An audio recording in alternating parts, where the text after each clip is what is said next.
ನಾನಿವತ್ತು ನೆಲ್ಲಿಕಾಯಿ ಉಪ್ಪಿನಕಾಯಿ ಮಾಡೋದನ್ನು ಹೇಳ್ಕೊಡ್ತಾ ಇದ್ದೀನಿ. ನೆಲ್ಲಿಕಾಯಿನ ಉಪ್ಪು ನೀರೊಳಗೆ ಹಾಕಿಟ್ಟಿರುವಂಥ ನೆಲ್ಲಿಕಾಯಿ ಇದು. ಉಪ್ಪು ನೀರನ್ನು ನಾವು ರೆಡಿ ಮಾಡ್ಕೋಬೇಕಾಗುತ್ತೆ. ನೀರು ಮತ್ತು ಉಪ್ಪು ಹಾಕಿ ಚೆನ್ನಾಗಿ 15 ನಿಮಿಷಗಳ ಕಾಲ ಕುದಿಸ್ಕೋಬೇಕಾಗತ್ತೆ. ಅದಾದ ನಂತರ ತಣ್ಣದಾದ ನಂತರ ನೆಲ್ಲಿಕಾಯಿನ ತೊಳೆದು ಒರೆಸಿ ಅದಾದ ನಂತರ ಉಪ್ಪು ನೀರಲ್ಲಿ ಹಾಕಿಡಬೇಕಾಗತ್ತೆ. 15 ದಿನ ಹಾಕಿಟ್ಟಾದ ನಂತರ ಈ ರೀತಿಯಾಗಿ ನೆಲ್ಲಿಕಾಯಿ ರೆಡಿ ಆಗುತ್ತೆ.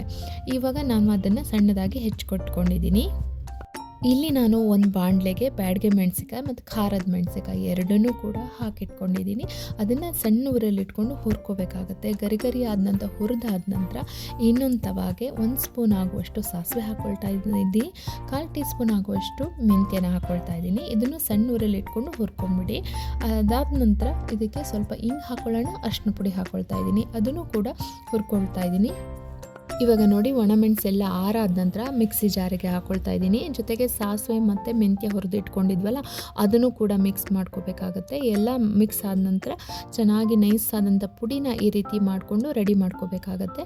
ನೆಕ್ಸ್ಟ್ ಇನ್ನೊಂದು ಪ್ಯಾನಲ್ಲಿ ಸ್ವಲ್ಪ ಎಣ್ಣೆ ಹಾಕ್ಕೊಳ್ತಾ ಇದ್ದೀನಿ. 4ರಿಂದ 5 ಸ್ಪೂನ್ ಆಗೋಷ್ಟು ಎಣ್ಣೆ, ಅದಕ್ಕೆ 1/4 ಟೀ ಸ್ಪೂನ್ ಆಗೋಷ್ಟು ಮಾತ್ರ ಸಾಸಿವೆ ಹಾಕ್ಕೊಳ್ತಾ ಇದ್ದೀನಿ. ಸಾಸಿವೆ ಸಿಡಿತಿರೋ ಹಾಗೇ ಸ್ವಲ್ಪ ಕರಿಬೇವು, ಅರ್ಧ ಇಂಚಷ್ಟು ಹಸಿಮೆಣಸಿಕಾಯಿ ಹಾಕ್ಕೊಳ್ಳೋಣ. ಅದು ಟೇಸ್ಟಿಗೋಸ್ಕರ ಮಾತ್ರ ಹಾಕ್ಕೊಳ್ತಾ ಇರೋದು ಹಸಿಮೆಣಸಿಕಾಯಿ. ಇವಾಗ ನಾವು ಪುಡಿ ಮಾಡಿ ಇಟ್ಕೊಂಡಿದ್ವಲ್ಲ ಅದನ್ನು ಮಿಕ್ಸ್ ಮಾಡ್ಕೊಳ್ತಾ ಇದ್ದೀನಿ ನೋಡಿ. ಇದನ್ನೆಲ್ಲ ಮಿಕ್ಸ್ ಆದ ನಂತರ ಲಾಸ್ಟಿಗೆ ಫ್ಲೇಮ್ ಆಫ್ ಮಾಡಿಬಿಟ್ಟು ಪಕ್ಕದಲ್ಲಿ ಪ್ಯಾನ್ ಇಟ್ಕೊಂಡು ಇವಾಗ ನೆಲ್ಲಿಕಾಯಿನ ಸೇರಿಸ್ಕೊಳ್ತಾ ಇದ್ದೀನಿ. ತುಂಬಾ ಚೆನ್ನಾಗಿರುತ್ತೆ. ಉಪ್ಪು ಬೇಕಂದರೆ ಸ್ವಲ್ಪ ಎಕ್ಸ್ಟ್ರಾ ಸೇರಿಸ್ಕೋಬೋದು ಅಷ್ಟೇ. ನೆಲ್ಲಿಕಾಯಿ ಉಪ್ಪಿನಕಾಯಿ ತುಂಬಾ ಚೆನ್ನಾಗಿರುತ್ತೆ ನೋಡಿ.